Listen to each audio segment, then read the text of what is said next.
நம்ம சேனலை சப்ஸ்கிரைப் பண்ணுங்கள், ஷேர் பண்ணுங்கள், கமெண்ட் பண்ணுங்கள். செப்டம்பர் மாத ராசி பலன்கள் 2025ஆம் ஆண்டு கடகராசியை பற்றி நாம் பார்க்க போகிறோம். அதில் பார்த்திங்கன்னா குடும்பம், செவ்வாய் சுக்கிரன் ஆகிய இருவர் மட்டும் உங்களுக்கு ஆதரவாக சஞ்சரிக்கிறாங்க. இந்த மாதம் முழுவதும் மற்ற ஏனைய கிரகங்களின் மூலம் அனுகூலம் எதையும் எதிர்பார்க்க முடியாது. ராசிக்கு 8ஆம் இடத்துல கூட்டு சேர்ந்துள்ள சனி ராகு சேர்க்கை உடல் ஆரோக்கியத்தை பாதிக்கும் என்றாலும், மிதுன ராசியில் அமர்ந்துள்ள குரு பகவானின் பார்வை பெறுவதால் சனி ராகு தோஷம் பெருமளவில் விலகிவிடுது. வருமானம் திருப்திகரமாக இருந்துச்சுன்னா எதிர்பாராத செலவுகளினால் பணம் விரயமாகவும், மாதத்தின் கடைசி வாரத்தில் பணப்பற்றாக்குறை கடுமையாகவே இருக்கும். நெருங்கிய உறவினர்களிடையே ஒற்றுமை குறைவும் வாக்குவாதமும் மன நிம்மதியை பாதிக்கும். கலஸ்திரஸ்தானத்தில் சனி ராகு இணைந்திருக்கிறதுனால திருமண முயற்சிகளில் தடங்கல்களும் தாமதங்களும் ஏற்படும். பல தருணங்களில் தவறான வரனை நிச்சயித்துவிட நேரிடும். தீர விசாரித்து அதன் பின்பே வரனை நிர்ணயிக்கிறது எதிர்காலத்துக்கு நல்லது. உத்தியோகம், அஷ்டமஸ்தானத்தில் உத்தியோகத்துறைக்கு அதிபதியான சனி பகவான் ராகுவுடன் சேர்ந்து சஞ்சரிக்கிறது நன்மை தராது.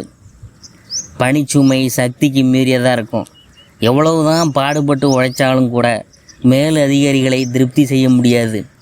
உங்கள் கடமைகளில் ஏதோ ஒரு குற்றங்குறை கூறிக்கொண்டே இருப்பாங்க. வேலையை விட்டுவிடலாமா என்ற எண்ணம் மனசை போட்டு அரிச்சிக்கிட்டே இருக்கும். உணர்ச்சி வசப்பட்டு அவசர முடிவுகளை எடுக்கிறத கண்டிப்பாக தவிர்க்க வேணும். தொழில் மற்றும் வியாபாரம், அதை பற்றி பார்க்கும்பொழுது தொழில் மற்றும் வியாபாரம் ஆகிய துறைகளும் சனி பகவானின் ஆதிக்கத்தில் தான் இருக்குது. அவர் வக்ரகதியில் உள்ளபோது ராகுவுடன் அவருடன் சேர்ந்திருக்கிறது சந்தையில் நீங்கள் கடினமான சூழ்நிலையை சமாளிக்க நேரிடும் என்பதை எடுத்துக்காட்டுதுங்க. உங்கள் பொருள்களுக்கு நியாயமான விலை கிடைக்கிறது கஷ்டம்தான். எனவே மேலும் கூட்டாளிகளின் ஒத்துழைப்பும் குறைவது உங்கள் பிரச்சனைகளை மேலும் அதிகமாகும்.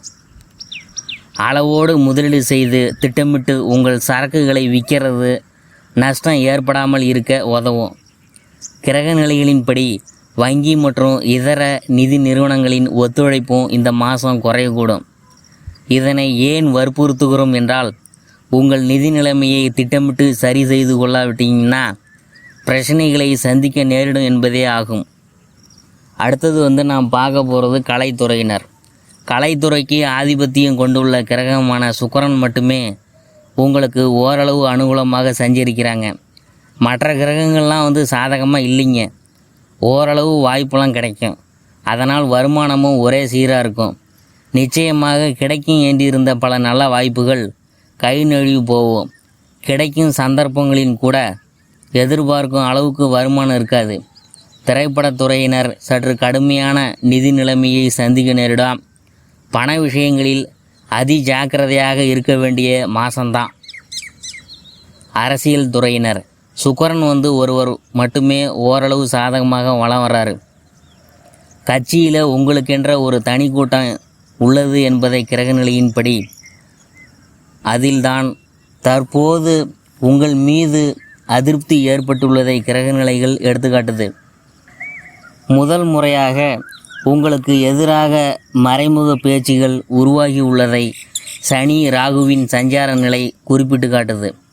நீங்கள் சுயநலத்துடன் செயல்படுவதாக பலர் நினைத்ததை சுக்கிரனின் சஞ்சார நிலை எடுத்துக்காட்டுது. முதல் முறையாக எதிரிகள் உருவாகி இருக்கிறாங்க. உங்கள் மீது அதிருப்தியும் வளர்ந்து வருது. மிகவும் எச்சரிக்கையுடன் இருக்க வேண்டிய தருணம் இதே. அடுத்தபடியாக நாம் பார்க்க போகிறது மாணவ மாணவியர். கல்வித்துறைக்கு தங்கள் அதிகாரத்தில் கொண்டுள்ள கிரகங்கள் ஓரளவே அனுகூலமாக வலம் வருது. பாடங்களில் மனதை முழுமையாக செலுத்துவது சிரமமாக இருக்கும். கூடிய வரையில் நண்பர்களுடன் வெளியே செல்வது, பொழுதுபோக்குவது ஆகியவற்றை தவிர்ப்பது அவசியம். இல்லாட்டி உங்கள் கல்வி முன்னேற்றம் பாதிக்கப்படக்கூடும். விவசாயத்துறையினர், அதை பற்றி பார்க்கும்பொழுது வயல் பணிகளுக்கு அவசியமான தண்ணீர், உரம், விதைகள் ஆகியவை தட்டுப்பாடு இன்றி கிடைக்கும் என்பதை கிரகநிலைகள் உறுதி செய்து. ஆயினும் உழைப்பு சற்று கடினமாக இருக்கும்.